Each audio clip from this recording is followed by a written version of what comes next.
श्यामाजू के चरणों का जिसने दृढ़ता पूर्वक हृदय से आश्रय ले लिया, हृदय से दृढ़ता पूर्वक, अन्य कोई आस भरोस नहीं, ऐसा प्रताप उदय होता है स्वामिनी जी के चरणों का कि त्रिभुवन का हर पद, हर सुख, हर सम्मान धूरी के समान नजर आता है। सच्ची मानिए, भगवदानंद जरा सा स्फुरित हो जाए तो ब्रह्मादिक के भोग सब विषम लागत ताहि, नारायण ब्रज चंद की लगन लगी है जाए।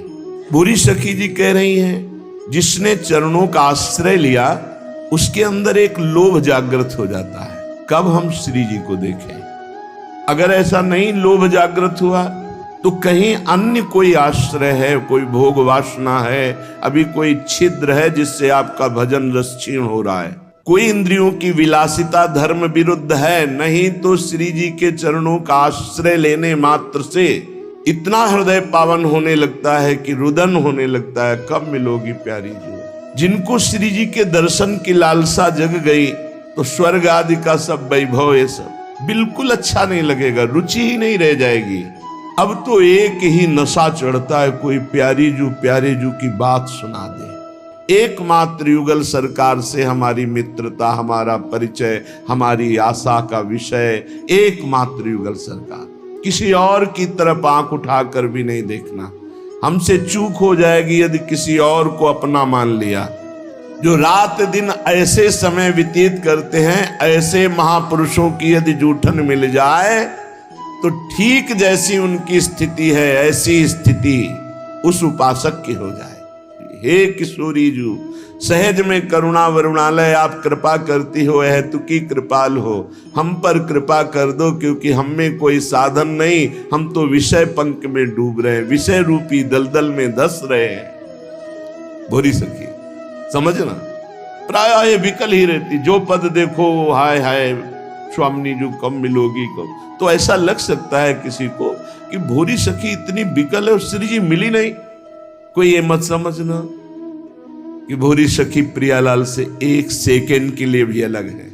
नेत्र भर के प्रतिपल रूप पान करते हुए, निरंतर समीप रहते हुए भी ऐसा आभास होता है कभी मिले नहीं, और वो मिलने की छटपटाहट, ये प्रेम।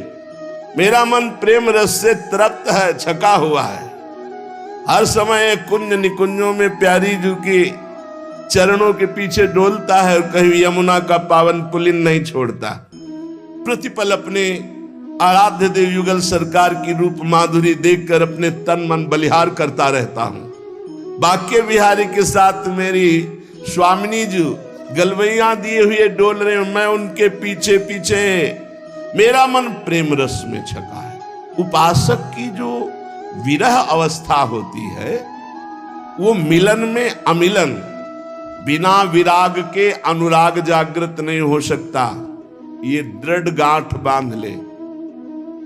भजन में तन्मयता है तो आप ये पकड़ पाओगे।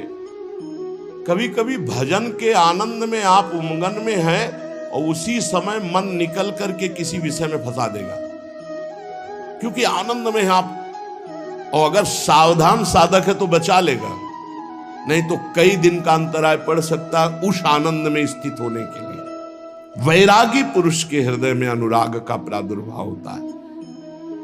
ऐसा नहीं कि रागी पुरुष के हृदय में हो नहीं सकता, अगर वो रागी का राग प्रभु की तरफ बदल जाए तो बहुत जल्दी अनुराग हो जाए। हमारी विशेषता तभी है जब हम प्रभु से अपनापन करके भजन परायण होकर धर्म पूर्वक जीवन व्यतीत करें। अगर हरि शरणम नहीं, भजन नहीं, तो उनसे खर माने गदहा, सूकर, सुअर और श्वान कुत्ता, कुत्ता सुअर गदहा अच्छे। हे प्रभु, संसार में जो जीव तुम्हारा नहीं हुआ उसका जीवन व्यर्थ है, व्यर्थ है। वो काम क्रोध लोभ मोह मद इनसे मत्सर, इनसे जलता रहेगा, जल जाएगा। ये भोग हमारे समय को नष्ट करते हैं, सार्थक नहीं करते।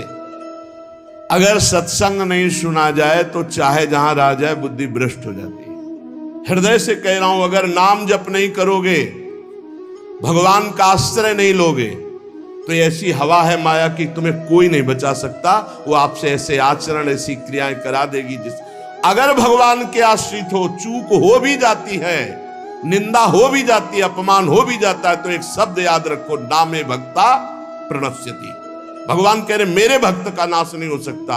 रात न प्रभु चित चूक किए की, करत सुरत सै बार हिए की। चूक हो गई, भगवान संभाल देंगे, उनकी प्रबल प्रचंड माया है। ऐसा असहनीय होना चाहिए बैरागी के लिए विषय कि जैसे बढ़िया खीर बना के, बढ़िया मिठाई बना के रखे, कान में कोई आके कह दे इसमें विष मिला है तो आप खा नहीं सकते। ऐसा दुर्विषय आपके लिए नाना प्रकार की भोग सामग्री होनी चाहिए भगवत प्राप्ति के लिए। एकांत में बैठा हुआ, हथेली पे कपोल रखे, अश्रु प्रवाह करता हुआ, हा राधा हा कृष्ण बार बार पुकार रहा है, और ऐसे भगवान के ध्यान में मगन जो है उसका जीवन धन्य है।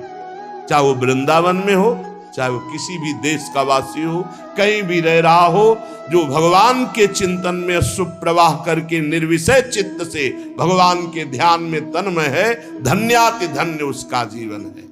आप सच्ची मानिए, जो भक्त होता है वो क्रियाएं नहीं देखता है, भक्त कारण तत्व को देखता है। इसका कारण क्या है? ये जो क्रिया हुई इसका कारण क्या है? किसी में दोषों की बाहुल्यता होती, गुण बहुत कम होते हैं, किसी में गुणों की बाहुल्यता होती, दोष बहुत कम होते। कि हमारे संपर्क में जो भी व्यवहार करने वाले व्यक्ति आवे, हमें ऐसा व्यवहार करना चाहिए, पहला तो भगवत भाव, इनमें प्रभु हैं, ऐसी भावना, अपने को बचा लोगे आप उनके दुर्व्यवहार से। और दूसरी बात, जब ये पता चले कि दुष्ट स्वभाव का है, तो इतना मृदु व्यवहार करो कि तुम्हारे व्यवहार से उसके दुष्ट स्वभाव में कमी आवे और सत स्वभाव बढ़ने लगे। तब तो तुम माने जाओगे भगवान का भजन करने वाले। तुम जलती आग में और पेट्रोल डालने वाली बात करोगे तो उसकी दुष्टता और बढ़ जाएगी। दुष्टता को साधुता के द्वारा दमन करके उसकी साधुता को बढ़ानी चाहिए, जिससे उसका तमोगुण घटे, सतोगुण बढ़े। तो ये तुम्हारी भागवतिक सेवा बन जाएगी। भोगों में तो निराशा कर लो, जगत में निराशा कर लो, लेकिन परमार्थ में निराशा नहीं होनी चाहिए। हमारे हृदय में निराशा आ गई परमार्थ से तो फिर पतित हो जाएंगे। निराशा ना आने पावे भगवत मार्ग में, किसी भी स्थिति में अगर निराशा आ रही हो तो फौरन किसी संत महात्मा से मिलो। जिसको सत्संग मिल गया, अब निश्चित हो गया उसे भगवत प्राप्ति हो जाएगी। बस सत्संग छोड़ना नहीं, सत्संग पकड़े रहना। और सत्संग मिलने के बाद जब भजन में रुचि बने तो समझना चाहिए सत्संग मिला है। अगर भजन में रुचि नहीं तो सत्संग नहीं है। विचारवान संतों की अनुभवयुक्त वाणी का सत्संग जो सुनो, उसे बिल्कुल अक्षरशः अपने जीवन में उतारो। भगवान कहते हैं कि ये शब्द स्पर्श रूप रस गंध में 5 ज्ञानेंद्रियां लेकर मन सदैव विचरण करता रहता है। अगर आप इनको भगवान को अर्पित कर दें तो बंधन मुक्त हो जाए, या ज्ञान से युक्त हो जाए, तो जो तत्व को जानने वाला उपासक है उसको कोई कर्म नहीं बांध पाता। कैसे नहीं बांध पाता? वो कर्म करता हुआ भी नहीं बंधता। वो देखता हुआ, सुनता हुआ, छूता हुआ, सूंघता हुआ, खाता हुआ, चलता हुआ, ग्रहण करता हुआ, बोलता हुआ, मलमूत्र का त्याग करता हुआ, सोता हुआ, श्वास लेता हुआ, आंख खोलता हुआ, मूंदता हुआ, संपूर्ण इंद्रियां इंद्रियों के विषय में बरत रही हैं। इंद्रियां इंद्रियों के विषयों में है, पर वो कुछ नहीं कर रहा, उसे कोई भी फर्क नहीं पड़ेगा। ये है सिद्धावस्था। देखना नेत्रेंद्रिय का कार्य है, सुनना श्रोत्रेंद्रिय कान से, स्पर्श करना स्पर्श का, और सूंघना ये घ्राणेंद्रिय, और स्वाद लेना मीठा खट्टा चरफरा रसना रसेंद्रिय। ये इंद्रियां रस ले रही हैं, आप इनके दृष्टा हैं, आप थोड़ी भोग रहे हैं। स्वाद आप नहीं ले रहे, रसेंद्रिय ले रही। पर जब आप स्वाद ले रहे होते हैं रसेंद्रिय में तन्मय होकर, तब आपको ये ज्ञान नहीं होता, और ज्ञानी को ज्ञान रहता है। अब चलना ग्रहण करना, बोलना और मलमूत्र का त्याग करना, ये कर्मेंद्रियों से होता है। कर्मेंद्रिय और ज्ञानेंद्रियों को हम जानने वाले, हम कर्मेंद्रिय और ज्ञानेंद्रिय नहीं है। लेकिन जब शौच लगती है तो आप तदात्म होते हैं कि मुझे मल त्याग करना है। और ज्ञानी को शौच लगती है तो वो भी शौचालय जाता है और उसको पता है कि मुझे नहीं, ये कर्मेंद्रिय का विषय है, ये वेग आया है, सुविधा है। और जो इस भाव से भी ऊपर उठ गया उसे अवधूत स्थिति कहते हैं। तो जो नींद है ये अंतःकरण का विषय है, ये अपना विषय नहीं है। श्वास लेना ये प्राणों का विषय है, अपना विषय नहीं। आंख खोलना, मूंदना, ये प्राणों के अंतर्गत ही आती। प्राण शक्ति से आंख खुलती है, आंख मूंदती है। ज्ञानेंद्रियां, कर्मेंद्रियां, अंतःकरण, प्राण, उप प्राण, ये मैं नहीं हूं। मैं भगवान का अंश, निर्मल, आप्त काम, पूर्ण काम, चेतन, सहज सच्चिदानंद हो। इन्हीं में तन्मयता करके हमारी दुर्गति हो गई है। संपूर्ण क्रियाएं प्रकृति से प्रकृति में हो रही हैं। शरीर प्रकृति का, इंद्रिया प्रकृति का, मन प्रकृति का, बुद्धि प्रकृति का, प्राण प्रकृति के, प्रकृति का प्रकृति में। आप इसमें तन्मयता करके कर्ता भोक्ता भावन के दुर्गति को प्राप्त हो रहे हैं। स्वयं के द्वारा कोई भी क्रिया न कभी हुई है, ना होगी और ना भी है। अकर्ता आप है तो फिर आपको दंड कैसे मिला? तन्मयता के कारण आपने इन कर्मों के कर्ता भाव को स्वीकार किया और तन्मय हो गए। यही कर्ता भाव हमको हटाना, चाहे भक्ति से हटा ले, चाहे ज्ञान से हटावे। उपासक ये देख लेता है कि मैं करता नहीं है, वो मुक्त होने लगता है। इतने जादू का तमाशा है, समझ लो। जब तक आप स्वयं कर्ता और भोक्ता बनेंगे तब तक आपका बंधन कटना मुश्किल है। ये ज्ञान का विषय था, इसे भक्ति के विषय में ले लो। हमारे द्वारा जो भी क्रियाएं हो रही हैं, हम उनके दो विभाग देखते हैं, एक अच्छी क्रियाएं और एक बुरी क्रियाएं।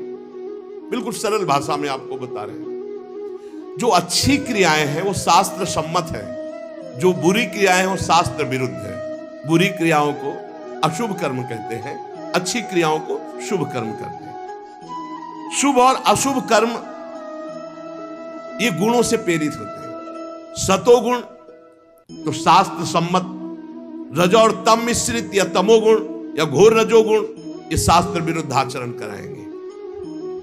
अब अपने को भगवान की शरण में हो जाना, गुणों की शरण में नहीं। भक्ति का मार्ग, पूरा शरीर, इंद्री, प्राण, उप प्राण सब, हे नाथ मैं आपकी शरण में। ये तो समझ में आ रहा है ना?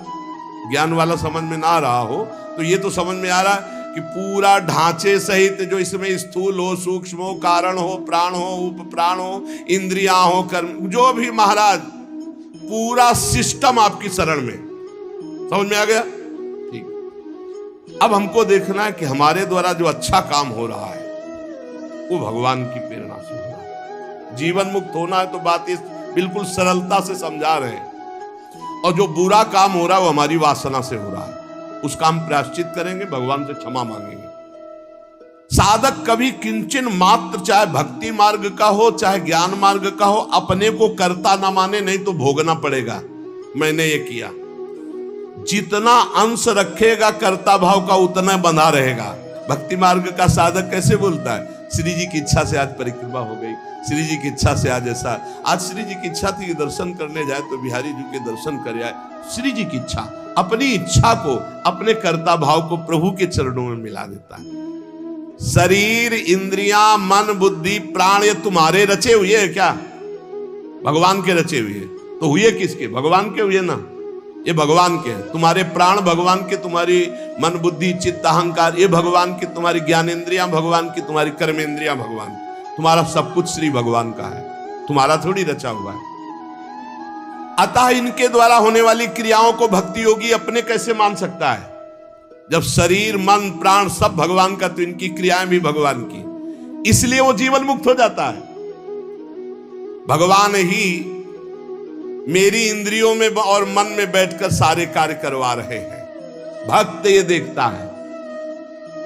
अब ये जो पापाचरण करने वाले हैं ना, ये बात सुनेंगे ना तो ये बात उसमें ले जाएंगे कि भगवान ही तो हमारे मन, गीता में लिखा है मनो इंद्रियों में बैठे, तो तुम समर्पित कहां हुए? तुम तो अहंकार की धरा में हो। अहंकार में काम, क्रोध, लोभ, मोह, मद, मत्सर ये दोष रहते हैं। यही बिना गुरुजनों के समीप बैठे शास्त्र समझ में नहीं आता। शरीर आदि वस्तुएं अपनी ना थी, ना है, ना रहेगी। कैसे? तुम्हारा अधिकार है शरीर पर? कुछ अधिकार नहीं। एक रोम अभी झरना चाहे ना, वो झर जाएगा, दोबारा लगा नहीं सकते। बेमतलब में अहंकार किए हो, मैं ऐसा कर सकता हूं, मैं ऐसा। ईमानदारी से भगवान की वस्तु भगवान को समर्पित कर दो और कुछ नहीं करना। मस्त। कोई भी पदार्थ बिना भोग लगाए मत खाओ। कोई भी क्रिया करो उसको भगवान को अर्पित करो, क्योंकि ये शरीर, मन, प्राण, बुद्धि, इंद्रियां सब श्री भगवान के। ऐसी भावना में रहो। अभी जीवन मुक्तता की तरफ बढ़ने लगोगे, अभी निर्विकार होने लगोगे। जब इनको प्राण, इंद्रिय और मन को भगवान का देखोगे तो निर्विकार हो जाओगे। जब अपना मानोगे तो भिखारी हो जाओगे। न प्राणों का संग, न इंद्रियों का संग, न बुद्धि का संग। उस समय देखो असंग। तुम अलग हो, ये अलग है, पर तुम अलग नहीं देख पाते, इन्हीं में मिल जाते हो। आकर्षण, खिंचाव, लगाव, महत्व, ममता, कामना। इसीलिए जो सच्चा उपासक होगा कभी निंदा नहीं, कभी प्रशंसा नहीं। जो योगी है वो आसक्ति का त्याग करके केवल भगवत अर्पण, शास्त्र सम्मत कार्य करता है। इंद्रिया, शरीर, मन, बुद्धि, अंतःकरण ये परम शुद्ध हो जाते हैं जब केवल भगवत प्रीत्यर्थ। पाप होते हैं स्वयं प्रीत्यर्थ, अपने प्रीत्यर्थ, और भगवत प्रीत्यर्थ होते हैं परम पवित्र। हृदय पवित्र, शरीर पवित्र, इंद्रिया पवित्र, बुद्धि पवित्र। अपने लिए सुख लेने की भावना करोगे, उससे निश्चित पाप बन जाएगा। और जो शास्त्र सम्मत भगवत प्रीत्यर्थ करोगे तो शरीर पवित्र, मन पवित्र, बुद्धि पवित्र, चित्त पवित्र। उसी पवित्रता में अनुभव होता है चेतन अमल सहज सुख राशि अपने स्वरूप का। आसक्ति का त्याग करके केवल ममता रहित, इंद्रियों सहित शरीर, मन, बुद्धि, अंतःकरण ये भगवत प्रीत्यर्थ कार्य करे तो तत्काल इनकी शुद्धि होती है। और वो शुद्ध हो महापुरुष विविध प्रकार के कर्म करता हुआ भी अगला जन्म उसका नहीं होता। सब कर्म भस्म हो जाते हैं। जिनको साधारण मनुष्य कहते हैं वो शरीर, इंद्रिय, मन, बुद्धि से कोई भी कार्य करने के पहले एक संकल्प बनाते हैं, ध्यान रखना, और उसमें कर्ता बनते, मैं करूंगा। और जब कोई भक्त करता है तो भगवान की प्रेरणा देखता शास्त्र सम्मत है कि नहीं। भगवत प्रेरणा से ये कर्म हो रहा है, इस कर्म में शास्त्र आज्ञा है कि नहीं। हाँ है।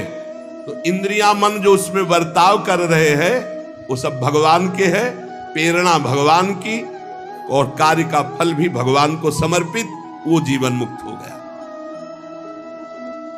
आसक्ति का त्याग करना बड़ा कठिन है। शरीर आसक्ति, इंद्रियों में आसक्ति, मन में आसक्ति, बुद्धि में आसक्ति, चित्त में आसक्ति। इस आसक्ति का ही त्याग होता है सत्संग से, फिर ध्यान से, प्रायः होती रहती है। मेरे पास जो कुछ भी है, शरीर, इंद्रिया, मन, प्राण, बुद्धि, चित्त, धन, संपत्ति, मकान, स्त्री, पुत्र, परिवार, ये सब भगवान का दिया हुआ है। और रात दिन भगवान का भजन करने की चेष्टा करो। राधा राधा राधा। बहुत कठिन है संसार से मुक्त होना।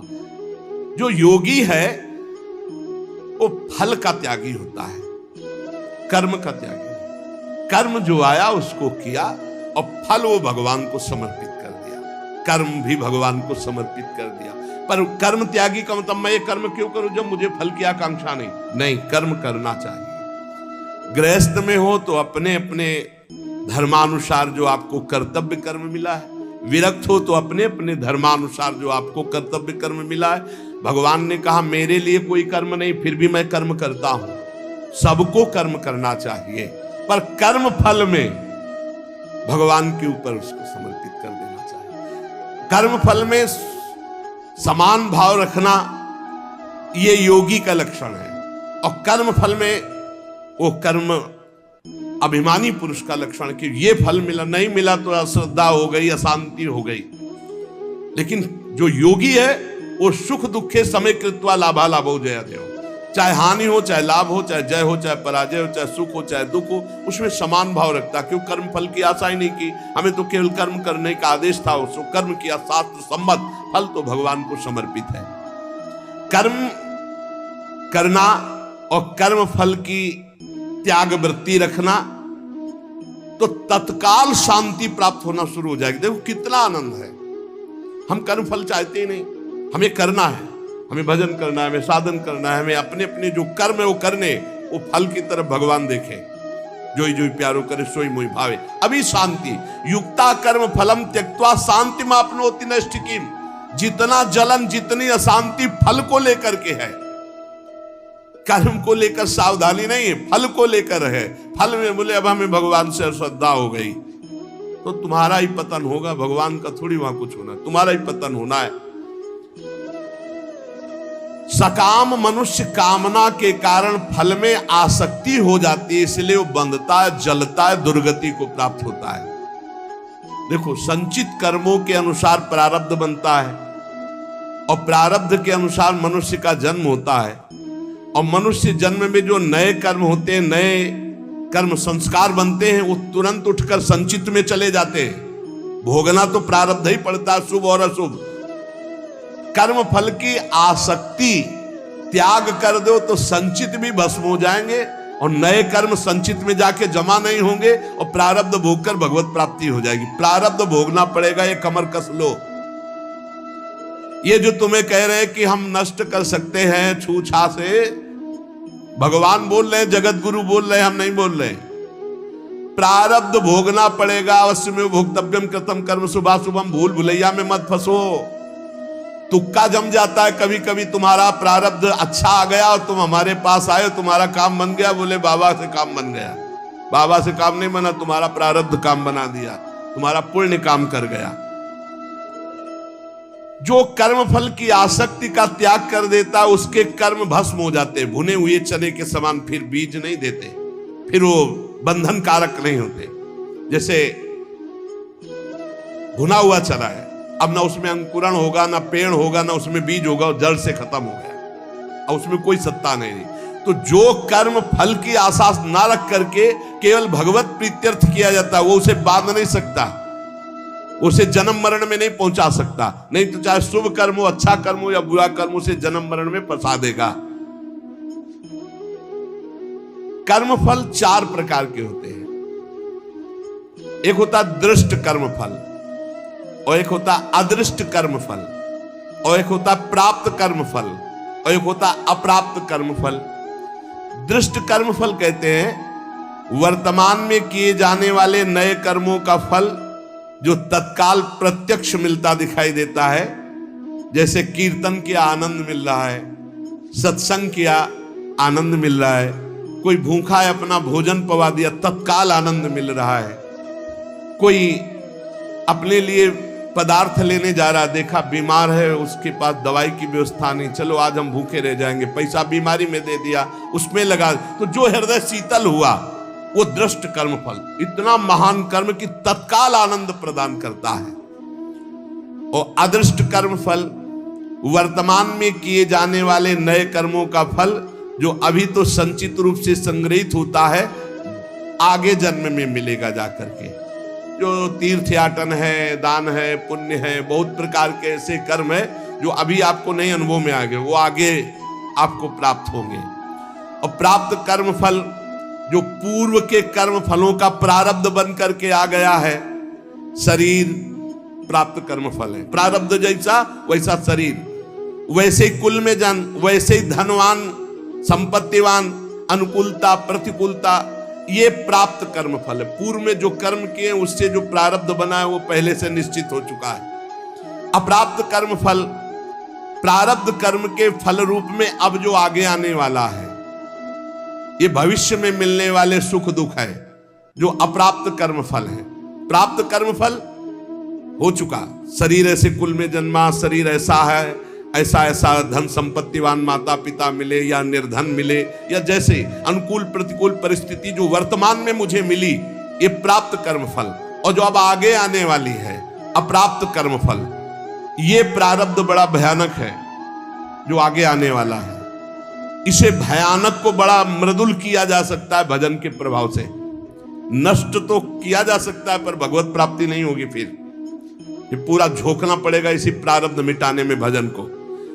प्रारब्ध भी हम भोग ले और भगवत भी प्राप्ति हो जाए तो भजन से प्रारब्ध जो 100% आपको दुख देने वाला है वो 10% आके भुगता के 90% नष्ट हो जाएगा, 10% भोगना पड़ेगा और चला जाए। भजन का बड़ा प्रभाव होता है।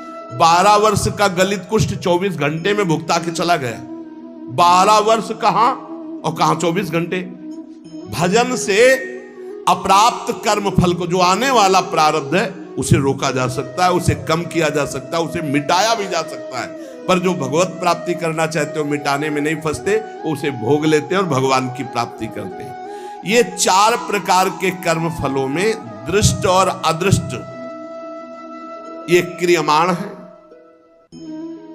और जो प्राप्त और अप्राप्त कर्मफल हैं प्रारब्ध के अधीन है।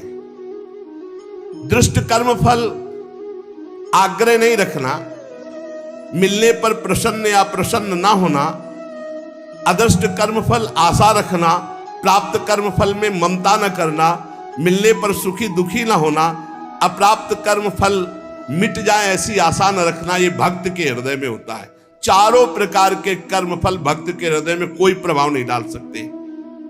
इसलिए उपासक को चाहिए कि भगवान की प्रसन्नता के लिए शास्त्र सम्मत कर्म करे, कर्म फल भगवान को समर्पित कर दे, निरंतर नाम जप करे तो इस कर्म की झंझटों से बचकर भगवत प्राप्ति हो जाएगी। नाम जप और भगवत समर्पण, ये 2 शास्त्रों में बहुत जोर की बात है।